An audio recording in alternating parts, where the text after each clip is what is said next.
Bonjour à tous. Alors, no pain, no gain.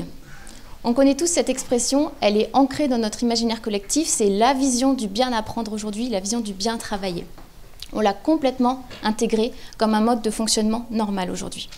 Mais pourquoi sait-on qu'on a besoin de morfler, de souffrir pour réussir? C'est parce que ça, en fait, cette vision-là, on l'a apprise. Et on l'a apprise où? On l'a apprise à l'école. En dehors des savoirs de base comme écrire, compter, lire, l'école nous a appris basiquement 3 choses. Premièrement, l'école nous a appris à avoir peur de faire des erreurs. Je ne sais pas si vous êtes des traumatisés de l'école comme moi, mais vous le savez très bien, les fautes, les erreurs sont sanctionnées à l'école. Et si vous étiez comme moi, vous aviez peur de prendre la parole en classe devant les autres parce que vous saviez que si vous faisiez une erreur, elle allait être stigmatisée, qu'on allait vous prendre publiquement en exemple pour montrer au reste de la classe exactement ce qu'il ne faut pas faire. À l'école, les bons élèves sont ceux qui font le moins d'erreurs. Or, c'est exactement le contraire dans la vie professionnelle. Il n'y a que ceux qui essaient, qui tentent, qui échouent, qui apprennent de leurs erreurs, qui réussissent. Et ça, on nous a bêtement fait croire qu'échouer était grave dans la vie, alors que c'est le contraire qui est dangereux. Deuxièmement, l'école nous a entraînés à penser dans un cadre préétabli. Il y a des exercices avec une consigne et une seule solution à trouver. Jamais on ne vous invite à penser en dehors de ce cadre-là. Jamais on ne vous invite à réfléchir out of the box, comme on dit en anglais. Alors je vais vous poser une question. Est-ce que vous vous rappelez de la première chose que vous avez apprise à l'école? Vraiment la première chose, remontez loin. C'était même avant d'apprendre à écrire votre prénom. Qu'est-ce qu'on a appris à l'école? On a appris à colorier sans dépasser. Premièrement, je crois parce qu'on considère que c'est pas très joli. Deuxièmement, parce qu'on considère que c'est un peu rebelle. Paradoxalement, aujourd'hui, tout le monde est d'accord pour dire d'artistes comme Picasso, par exemple, dont on sait très précisément qu'il ne s'est pas du tout contenté de colorier sans dépasser, que ce sont des génies. Et ça, le jour où je me suis rendu compte que le cadre asphyxiait la créativité, c'était il y a quelques années. J'avais, je pense, à peu près 20 ans, et ma petite sœur Clémence en avait 10. Elle m'a montré un de ses dessins, et ça m'a fait un choc. En fait, elle avait fait un dessin out of the box, au sens littéral, c'est-à-dire qu'elle était sortie du cadre de la feuille de papier. Alors vous vous demandez peut-être comment c'est possible de sortir du cadre de la feuille de papier. En fait, elle ne s'était pas contentée de dessiner tout simplement sur sa feuille comme les autres enfants, avec des éléments en papier. Elle a collé des choses, ce qui faisait que son dessin sortait, était en relief, ça sortait en hauteur, ça sortait sur les côtés. Et elle m'a montré ça, je ne me souviens plus si c'était joli ou pas, mais moi ça m'a bouleversée parce que je me suis demandé, mais d'où lui vient ce courage de faire ça? Comment elle a eu l'idée de faire ça? Et en fait, je crois qu'elle s'en foutait complètement des règles du cadre. Elle a pris la liberté de créer selon elle et elle s'est affranchie de la peur du jugement. Et ça, pour moi, ça s'appelle l'innovation. Troisième chose, l'école nous a enseigné à respecter le programme et pas autre chose. En faisant ça, l'école, qu'est-ce qu'elle fait? Elle induit forcément de la standardisation et elle produit de la hiérarchisation entre ce qu'elle considère comme important, ce qu'elle considère comme moins important et ce qu'elle considère comme complètement inutile. L'école, elle impose un planning, elle impose un emploi du temps auquel tout le monde doit se conformer, prof comme élève d'ailleurs, au même rythme. Et quand elle fait ça, qu'est-ce qu'elle fait l'école? Elle échoue à détecter les particularités intrinsèques des individus. Et au lieu de miser sur la variabilité des talents, qu'est-ce qu'elle fait? L'école, elle crée du pareil, elle crée du même, elle crée de la masse. À l'école, j'étais une élève très médiocre.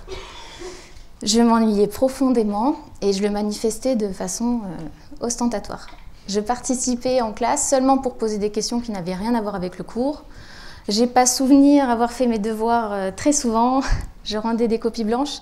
J'étais une sorte de cancre introvertie qui ne comprenait pas ce qu'on lui demandait, qui ne comprenait pas ce qu'on attendait d'elle. Et pour échapper à ma souffrance, je cherchais des distractions. Je ne sais pas si pour vous c'était pareil, mais j'avais pour habitude, je me rappelle que je faisais souvent semblant de faire tomber quelque chose de mon bureau, comme un stylo par exemple, pour avoir quelque chose à faire. Tout ça.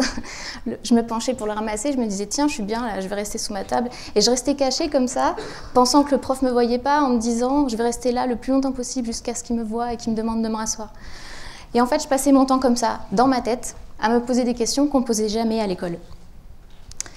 Bizarrement, je ne sais pas trop comment, j'ai réussi quand même à me traîner jusqu'au lycée. Et c'est seulement en terminale, donc vraiment assez tard, que j'ai eu la révélation de ma vie.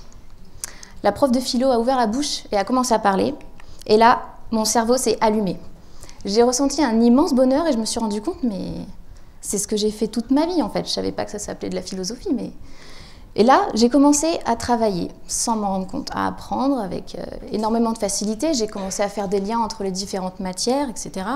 Et en quelques semaines, quelques mois, assez rapidement, je suis devenue la première élève, de ma classe. Et là, s'est ouvert à moi le monde des études, chose impensable quelques mois auparavant. Des années d'études, d'épanouissement incroyables, qui m'ont donné la force et l'envie de changer le système éducatif. Aujourd'hui, presque tout ce que j'entreprends embrasse cet objectif de changer le paradigme éducatif. Alors, no fun, no gain, c'est ça la vérité. Ce déclic du plaisir d'apprendre, moi je l'ai eu parce que j'ai eu l'opportunité de comprendre, de trouver ce que j'aimais dans la vie et ce pourquoi j'étais faite. Il y en a qui passent complètement à côté de cette opportunité-là et ils sont malheureux dans un travail qu'ils détestent. Et c'est pour ça que c'est de là que ça vient le no pain, no gain, cette illusion que c'est difficile, qu'il faut souffrir. Mais ça, c'est parce qu'on a oublié que c'était facile d'apprendre. Pourquoi c'est facile? C'est parce que l'homme est un animal qui apprend naturellement. On n'a pas besoin de le forcer, on n'a pas besoin de lui mettre de la pression pour qu'il réussisse. Et pourquoi ça? Est-ce que vous vous rappelez quand vous étiez un bébé? Non, vous ne vous en rappelez pas, vous avez appris des choses fondamentales pour votre développement. Vous avez appris à marcher et à parler, des choses très complexes du point de vue cognitif et psychomoteur. Quand vous vous êtes redressé pour marcher et que vous êtes tombé, vos parents ne se sont pas fâchés. Ils vous ont encouragé à continuer. Ils vous ont encouragé à vous relever. Ils ne vous ont pas distribué des listes de vocabulaire pour vous faire parler. Vous les avez seulement imités. Et dans tous ces apprentissages-là, qui sont complexes, fondamentaux, etc., vous vous en rappelez même pas tellement c'était facile, mais tous ces apprentissages-là, ils se sont passés sans cadre, sans standard, sans méthode et sans échec. Alors je vais vous dire quelque chose, moi ce que je crois c'est que la pédagogie ce n'est pas du tout une question d'outils. Les outils comme on peut entendre parfois, bien sûr ça aide. Le fait de mettre des iPads dans des classes ou de travailler sur des TBI, les tableaux blancs interactifs, ok c'est peut-être fun, mais pour moi c'est pas du tout ça la pédagogie, c'est pas une question d'outils. La pédagogie c'est une question de contexte. Les contextes dans lesquels on apprend bien, comme quand on est un bébé par exemple. Quels sont ces contextes?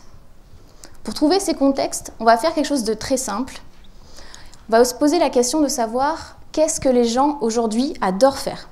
Vous regardez les gens autour de vous, observez-les, regardez ce qu'ils font naturellement, facilement, avec plaisir, dont on n'a pas besoin de les forcer pour qu'ils fassent ça. Et ils adorent ça. Qu'est-ce que c'est ces contextes-là? Ces contextes, moi j'en ai trouvé 4. Vous me direz si vous en avez vu d'autres ou pas. 4, plus précisément 3 plus 1. Je vous expliquerai plus tard pourquoi. Et ces contextes, pour moi, ce sont de véritables boosters pour apprendre. Alors, le premier booster, je ne vais pas vous apprendre quelque chose, c'est les réseaux sociaux. Les réseaux sociaux, ce n'est pas juste Facebook, Snapchat, Twitter, etc. C'est vraiment au sens général que je l'entends. Donc, c'est beaucoup plus ancien que Facebook, que les réseaux sociaux d'aujourd'hui. C'est la communauté, l'association, ce qui fait que les gens se réunissent, se voient en réel ou non, autour d'un intérêt commun. Et pourquoi c'est important les réseaux sociaux pour apprendre? C'est parce que les réseaux sociaux, ça stimule le partage. Vous le savez, vous l'avez certainement déjà entendu, on parle de social learning, on apprend mieux quand on essaye d'enseigner aux autres ce qu'on a compris, quand on partage, quand on observe les autres, quand on les imite, etc. Deuxième booster, et là ça va peut-être vous surprendre un peu plus, les séries télé. Les séries télé, tout le monde adore ça, on est d'accord? Desperate Housewives, Homeland, Breaking Bad, How I Met Your Mother, il y a quoi d'autre? Je ne sais plus, je regarde tellement. Vous avez déjà tous dans cette salle regardé au moins une de ces séries-là, ou une autre que je n'ai pas citée. Alors là, je parle de séries parce que c'est ce qui est le plus emblématique de notre époque aujourd'hui, mais quand je dis les séries, qu'est-ce que je veux dire en fait? Les séries au sens plus général, en fait, les histoires, le storytelling. Pourquoi on aime les histoires? Pourquoi c'est important pour nous qu'on nous raconte des histoires ou d'en regarder? C'est parce que les histoires, au sens général, ça stimule l'empathie. L'empathie, c'est une qualité dont on parle de plus en plus aujourd'hui et qui, je trouve, j'ai l'impression, hein, est décrite comme fondamentale pour aborder le XXIe siècle. Troisième booster, et là on va revenir à quelque chose que vous connaissez, les jeux.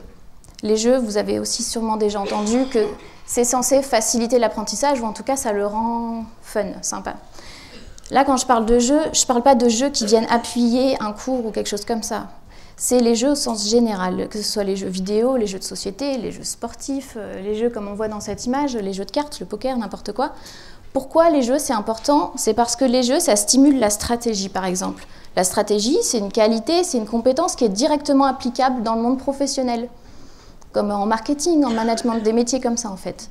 Et ça stimule aussi l'imagination, la création, la construction. Qu'est-ce qu'on fait, en fait, quand on joue? Le jeu, c'est presque le plus fondamental de ces trois boosters.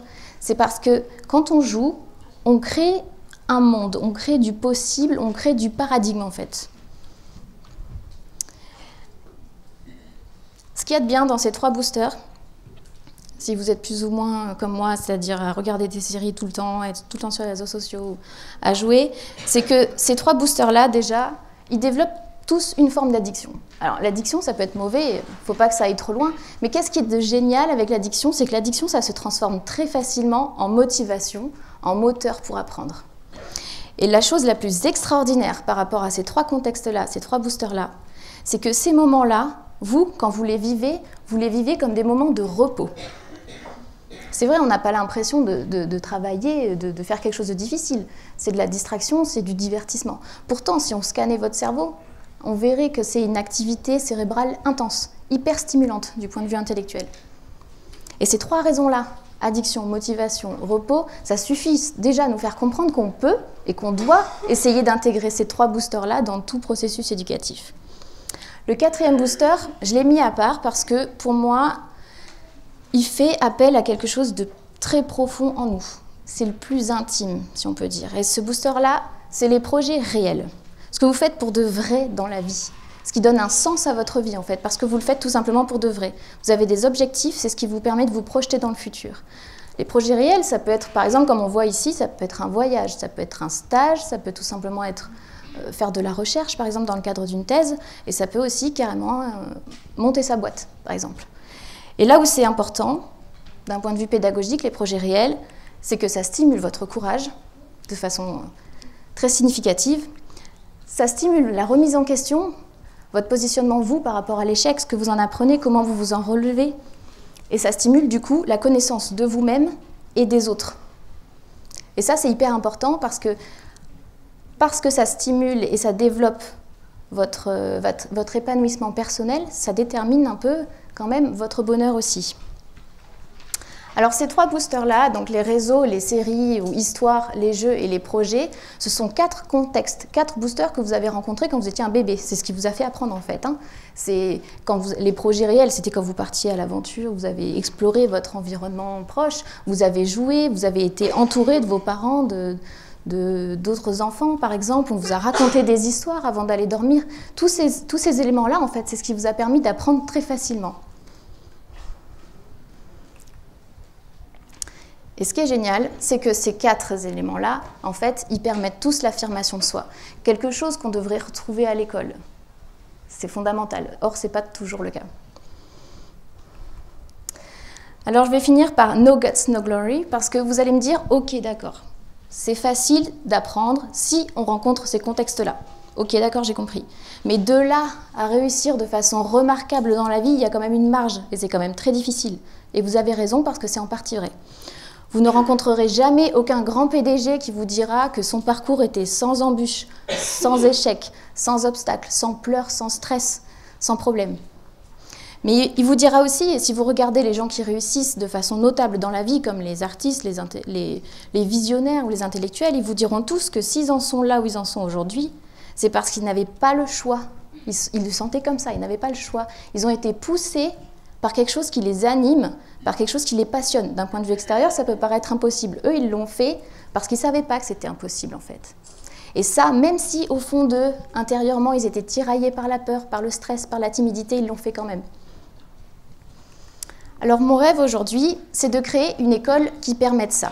qui permettent aux individus de se réveiller, de se révéler à leur propre talent, à leur vocation, à ce qu'ils aiment faire dans la vie, à trouver, à mettre en cohérence ce qu'ils aiment et ce pourquoi ils sont bons dans la vie.